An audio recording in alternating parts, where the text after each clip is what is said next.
Hello welcome to another video. दोस्तों, आज के इस वीडियो में हम चैट जीपीटी की मदद से डेटा एनालिटिक्स करने वाले हैं।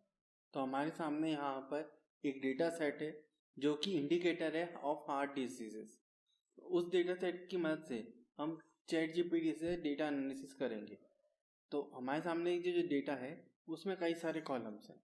तो जैसे फॉर एग्जांपल यहाँ पर आप देखो तो एक हार्ट डिसीज़ है, इसमें वैल्यू हो सकती है यस या फिर नो। तो इस तरीके की वैल्यूज़ हो सकती हैं कुछ। फिर है बीएमआई, स्मोकिंग करता है कि नहीं, अल्कोहल लेता है कि नहीं, स्ट्रोक आया था कि नहीं पहले। फिर फिजिकली कितने दिन हेल्दी रहा है, मतलब महीने में फिजिकली कितने दिन हेल्दी रहा, मेंटली कितने दिन हेल्दी रहा, डिफ़िकल्टी हो रही है क्या वॉकिंग में, सेक्स, एज कैटेगरी और बाकी सारे और दूसरे कॉलम्स। तो ये सब पूरा ये हमारा डेटा है। तो अब हम ये डेटा देंगे चैट जीपीटी को और देखेंगे कि वो किस तरह से एनालिटिक्स कर सकता है। तो अब चलते हैं हमारे सीधे चैट जीपीटी पर। अब डेटा एनालिटिक्स करने के लिए हम चैट जीपीटी 3.5 का नहीं, चैट जीपीटी 4 का यूज़ करने वाले। तो वो एक पेड है, तो उसके लिए मैंने पेड पे सब्सक्रिप्शन लिया है मैंने। तो अगर चैट जीपीटी 3.5 से अगर हमें 4 पे जाना है तो यहाँ पर क्लिक करेंगे, 4 पे जा सकते। अगर आप लोग ये क्लिक करोगे तो आपको एक पॉपअप आएगा जिसमें आपको सब्सक्रिप्शन मांग रहे होंगे। तो वो किस तरह से सब्सक्रिप्शन होता है तो मैं यहाँ बताऊँ तो माय प्लान पे जाऊँ मैं, तो इस तरीके का आपको कुछ सब्सक्रिप्शन मिल जाएगा। तो $20 पर मंथ का मेरे को सब्सक्रिप्शन मिला है, ठीक है, या इनफैक्ट मैंने ये सब्सक्रिप्शन लिया है। और फिर जब ये आप सब्सक्रिप्शन ले लो तो एक कस्टम सेटिंग्स कर देना जहाँ पर आप ये बताना कि चैट जीपीटी को मेरे बारे में क्या पता होना चाहिए। तो मैं बताऊंगा कि मैं एक डेटा एनालिस्ट हूँ और मैं डेटा एनालिसिस करता हूँ, स्टैटिस्टिक्स, मशीन लर्निंग और ये सब करता हूँ। तो इस तरह से ताकि वो अपने आंसर्स और रिस्पॉन्स बेटर फ्रेम कर सके। साथ ही साथ उसको किस तरह से जो भी मेरे क्वेश्चन है उसका आंसर किस तरह से देना है, तो उसको काफ़ी फॉर्मल वे में देना है और जैसे एनालिटिक्स के आंसर्स दिए जाते हैं उस तरीके से देना चाहिए। तो ये चीज़ मैंने यहाँ लिख रखी है। और इधर भी अगर आपको चाहिए हो तो ये टेक्स्ट बता देना, मैं एक दिन कम्युनिटी पोस्ट डाल दूँगा, ठीक है। कैंसिल कर देता हूँ इसको मैं और अब जाता हूँ, मैं आपको बताता हूँ कि माई जीपीटी पे जाएंगे यहाँ पर तो आपको ऑप्शन आएगा डेटा एनालिसिस का, यहाँ पर या नीचे। तो जैसे इस पर क्लिक करेंगे एक नया टैब खुलता है यहाँ पर। अब आप यहाँ देखो तो चैट जीपीटी 3.5 में आपको अटैचमेंट नहीं मिलता, यहाँ पर आपको अटैचमेंट मिलेगा। तो इस पर क्लिक करेंगे और हम हमारे डेटा सेट को अपलोड कर देते हैं।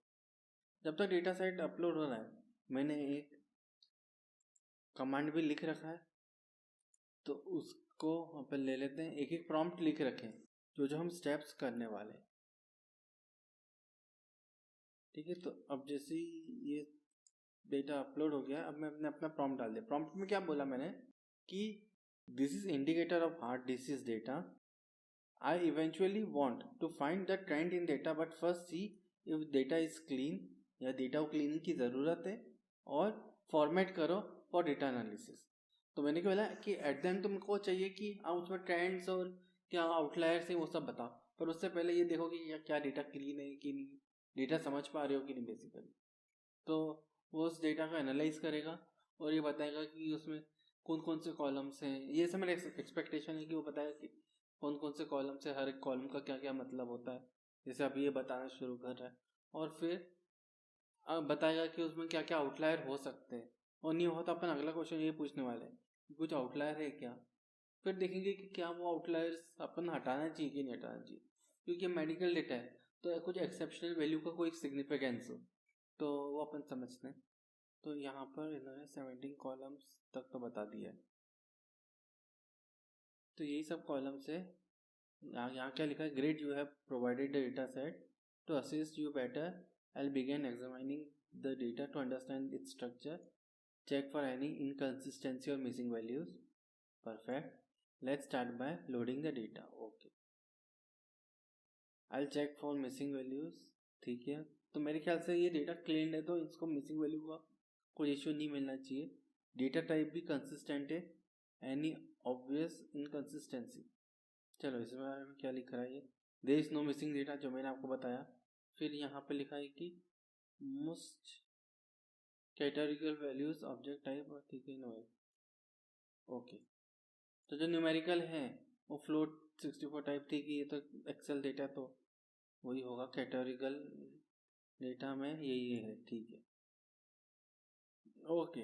तो इसने काफ़ी बताया। यहाँ पर ये जो ऑप्शन दिख रहा है इसको जैसे हम खोलेंगे तो यहाँ पर आपको पाइथन की स्क्रिप्ट मिल जाएगी, ओके। और इस तरह से ये लोग वो आउटपुट दे रहे हैं। ऊपर इन्होंने कमांड लिखा और ये जो ग्रे एरिया में है ये है आउटपुट। सिमिलरली यहाँ पर भी आपको डेटा लोडिंग का जो है इंपोर्ट कर रहे हैं डेटा को यहाँ पर, और इधर पेंडास इंपोर्ट किया और इस तरह से। अब नेक्स्ट है चेक फॉर आउटलायर, तो ये चीज़ मैंने लिखी है, तो लेट्स सी। हाँ, तो बॉक्स प्लॉट काफ़ी अच्छा ऑप्शन होता है ताकि बता सकें कि आउटलायर में कौन कौन कौन से डेटा पॉइंट्स फॉल करते हैं। तो आई होप ये बॉक्स प्लॉट ही कर they basically, instead of signifying कि केवल ये वैल्यूज आउटलायर दिख रही है, अगर वो मुझे बता दे कि थ्रू विजुअलाइजेशन कि ये सब पॉइंट्स, जैसे बढ़िया बढ़िया बता दी। तो अभी अगर मैं इसको ओपन इन न्यू टैब करूँ और तो यहाँ देखिए, तो मुझे BMI में जो मिल रहा है वो ऊपर है कुछ आउटलायर्स, ठीक है, और नीचे तो कुछ इतने सिग्निफिकेंट नहीं, पर स्लिप टाइम में ऊपर भी है और नीचे भी है, ठीक है। अब देखते हैं इसका क्या इनसाइट्स हैं। There are several outliers about the top upper whisker basically is this line, this is upper whisker, ठीक है, और ये लोअर विस्कर। तो यहाँ पर ये बोल रहा है कि सेवरल आउटलायर्स हैं अपर विस्कर में, इंडिकेट्स, ठीक है, अनयूजुअल हाई वैल्यूज, और स्लिप टाइम में दोनों साइड है जो मैंने बताया कि यहाँ पर ऊपर भी कई सारे आउटलायर्स है और नीचे भी कई सारे आउटलायर्स है। एक और चीज़ जो मेरे को यहाँ पर दिख रही है कि इसकी मीन वैल्यू थोड़ी नीचे है और इसकी मीन वैल्यू ऊपर की तरफ। Both this outliers could be A genuine case और अ डेटा एंट्री, हो सकता है कि जेन्युइन केस हो या फिर डेटा एंट्री एरर हो, तो it's important to consider context और ये सब, ठीक है। इसका अगर स्क्रिप्ट देखनी है अपने को तो इस तरह से आप देख सकते हो। नेक्स्ट मैंने क्या कमांड दिया था, can you do colourful univariate analysis, okay. तो इन सब फील्ड्स का अपन यूनिवेरिएट एनालिसिस मांग रहे हैं इससे।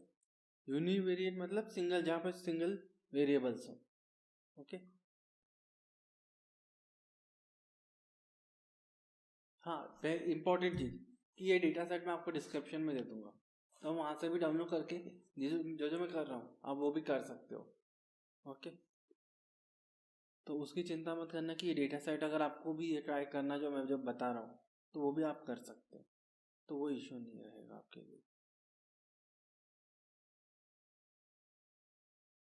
इसमें ज़्यादा टाइम लगता है तो आपको थोड़ा वो पेशेंस होना चाहिए ताकि कैलकुलेशन है। हाँ, कलरफुल लिखा ही इसलिए ताकि थोड़ा विजुअलाइजेशन जो है ना थोड़े अच्छे से आए।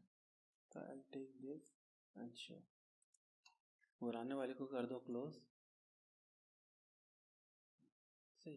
तो पहले हार्ट डिजीज, तो हार्ट डिजीज कम लोगों को हुआ है, यस, बाकी को नो हुआ है। फिर डिस्ट्रीब्यूशन ऑफ BMI, तो एवरेज BMI करीब करीब 30 के आसपास है। और फिर आउटलायर्स तो हमने देखे ही थे कि BMI में काफ़ी सारे आउटलायर्स थे आगे की तरफ, लार्जर साइड। और एज कैटेगरी, ओके, और ये कम 85 से ओल्डर, ये सही है। तो ये अब देखते हैं इसके क्या इंसाइट्स हैं या कुछ खास इंसाइट्स दिए क्या। This count plot shows the frequency, ठीक है, with and without heart disease, it provide a clear view of proportion of individual in each category, इतना डिफरेंस है वो बता रहा है। Histogram of BMI along with kernel density. तो इसने जो कर्नल डेंसिटी जो बताया है यहाँ, ठीक है, डिस्प्ले द डिस्ट्रीब्यूशन, और जो एक तरह से स्क्वीड है। आप स्क्वीडनेस देख सकते हैं कि एक तरफ से किस तरह से ये इतना टेल राइट की तरफ कितनी ज़्यादा है। अगर वापस देखना हो यहाँ पर देखो, तो टेल जो है ना राइट हैंड साइड पे काफ़ी ज़्यादा। और फिर age display the frequency of respondent in each category giving an insight to, ठीक है। तो ये भी सिंपल विजुअलाइजेशन है। नेक्स्ट हम करेंगे बाईवेरिएट। ये भी मैं कलरफुल ले रहा हूँ, तो बाईवेरिएट डेटा एनालिसिस होगा।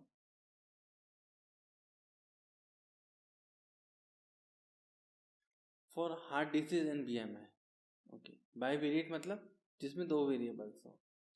We can create visualization that compares two variables. Good option for this is box plot which shows yes या नो, और ये रहा, ठीक है। हार्ट डिसीज के लिए इस तरह से बता रहा है, और एक और अपन ने सिलेक्ट किया था जो कि था BMI। तो I think heart disease against BMI बता रहा है, ओके। नहीं सॉरी, हाँ ये रहा। तो अगर मैं देखूं तो इतना क्लियर एविडेंस तो नहीं दिख रहा, इतना क्लियर एविडेंस था।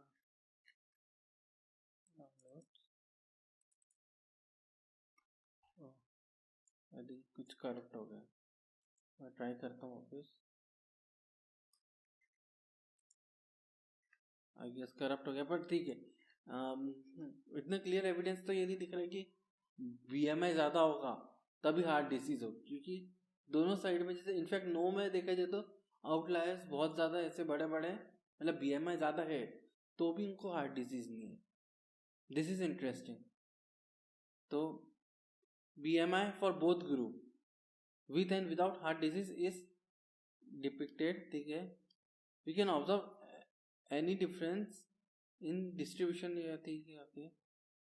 हाँ, तो द प्रेजेंस ऑफ आउटलायर दोनों में, तो दोनों में आउटलायर है, तो ये नोटेबल, ये एक रीज़न हो सकता है कि BMI ज़्यादा है तो आपको हार्ट डिजीज होगी। क्योंकि कई बार ऐसा होता है कि जो इंसान बल्की है, मस्कुलर है, उसका BMI ज़्यादा हो सकता है, तो उस केस में आप हेल्दी होगे तो हो सकता है आपको हार्ट डिजीज ना हो, या आपकी हाइट ज़्यादा हो, या कुछ इस तरह से भी हो सकता है।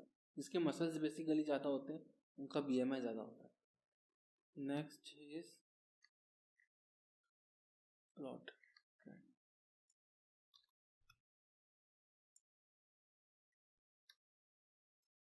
तो मैं ट्रेंड देखना चाह रहा हूँ कि अपने डेटा में कोई ट्रेंड मिलता है क्या। और मैंने इसके लिए क्या लिखा है कि ट्रेंड अमाउंट एज कैटेगरी, एक ये चीज़, और correlation of trends. So we will use bar plot to show, okay. और यहाँ पर यूज कर रहा है we will use scatter plot, okay. So this is bar plot, okay. So ये बार प्लॉट दिखा रहा है, और फिर यहाँ पर एक स्कैटर प्लॉट भी बताएंगे ये लोग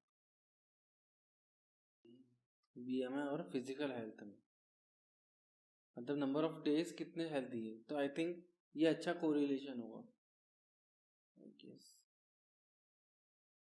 जहाँ पर अगर BMI कम है तो आपके नंबर ऑफ हेल्दी डेज वो ज़्यादा हो, ऐसा मेरा अजम्पशन है ना। Let's see, okay. अगेन कुछ भी खास है, इतना क्लियर नहीं है, पर हाँ ठीक है। पर एक चीज़ तो क्लियर कि BMI अगर ज़्यादा है तो फिजिकल हेल्दी डेज जो है ना वो कम है। मतलब फिजिकल हेल्दी डेज अगर 0 बोल रहे हैं तो इस केसेस में यहाँ पर आपके कहीं सारे BMI ज़्यादा है। मतलब अगर आप इसी चीज़ को इतनी को ही देखो तो यहाँ नीचे की तरफ काफ़ी ज़्यादा डेटा पॉइंट्स है, ऊपर भी है पर ऊपर से ज़्यादा नीचे भी है, जो कि बता रहे कि अगर हेल्दी डेज 0 है मतलब आपका हो सकता है कि BMI ज़्यादा हो। Make sense. नाउ नेक्स्ट चीज़ अब मैंने क्या किया कि उसको बोला कि ये सब जो अपन ने बनाया ना अभी तक, उन सब का एक स्टैटिक डैशबोर्ड बना के दे। तो देखते हैं कि केवल डेटा एनालिसिस ही नहीं कर सकता, क्या ये फाइनल हमें डैशबोर्ड बना के दे सकता है क्या। तो ये पूरा जितना आप ज़्यादा डिस्क्रिप्शन दोगे उतना वो अच्छे से आपको विजुअलाइजेशन दे सकता है। आप कलर थीम बता सकते हो कि ब्लू और ब्लैक करो या येलो और ब्लैक, और इस तरह से आप बना सकते हो। तो आई होप यहाँ पर भी एक स्टैटिक डैशबोर्ड ये बनाए। बट आई वुड सजेस्ट कि अगर आप डायनामिक डैशबोर्ड चाहते हो कि उसमें फिल्टर्स और ये सब हो, तो टैबलू और power BI will be a better option. But ठीक है, स्टैटिक आपको एकदम से कुछ एनालिस करके एकदम से भेजना हो तो उस समय काफ़ी यूज़फुल रहेगा ये। मैं एक और चीज़ लिख देता हूँ, ऐड अ डोनट चार्ट।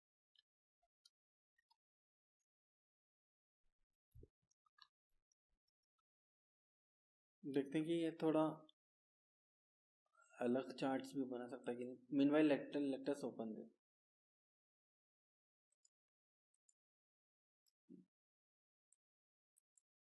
तो ये हीट मैप बना दिया उसने, and this 2-3 charts, in fact 4th chart भी अपन ने देखा हुआ है। Only this is the new chart, जिसमें बेसिकली ये क्या कर रहा है कि यहाँ पर डिसीज को यस या नो कराएं और एज कैटेगरी। तो जितनी ज़्यादा एज बढ़ती जाएगी उतनी ज़्यादा अपने डिसीज होने की प्रोबेबिलिटी जो है वो, मतलब हार्ट डिसीज ना होने की प्रोबेबिलिटी कम हो रही है। तो यहाँ देखें, तो अगर 18 से 24 है तो आपके हार्ट डिसीज होने की प्रोबेबिलिटी है, ना होने की प्रोबेबिलिटी है 99% और होने की 77%। ना होने की प्रोबेबिलिटी, पर अब धीरे धीरे अगर होने की प्रोबेबिलिटी देखें तो वही उसका अपोजिट। तो 100 माइनस ये कर दो तो जितने यंग हो उतने हार्ट डिजीज होने के चांसेस कम है, पर जैसे एज जाएगी 22% स्टिल चांसेस है कि आप हार्ट डिजीज हो सकता है। ओके, और ये रहा एक डोनर चार्ट भी बना दिया इसमें, तो ये भी हम देख सकते हैं।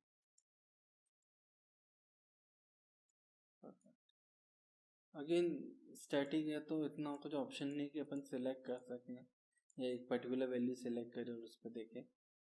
पर हार्ट डिसीज आपको दिख नहीं रहा, मैं let me read it out. Heart disease distribution donor chart. हाँ, तो 8.6% लोगों को हार्ट डिसीज हुई है और बाकियों को हार्ट डिसीज नहीं हुई है। तो ऐसा डोनर चार्ट बना दिया, तो काफ़ी बढ़िया आउटपुट है। I like this. I hope आपको भी पसंद आया हो। अगर पसंद आया तो लाइक करो, शेयर करो, सब्सक्राइब करो। Thank you for watching. Bye bye.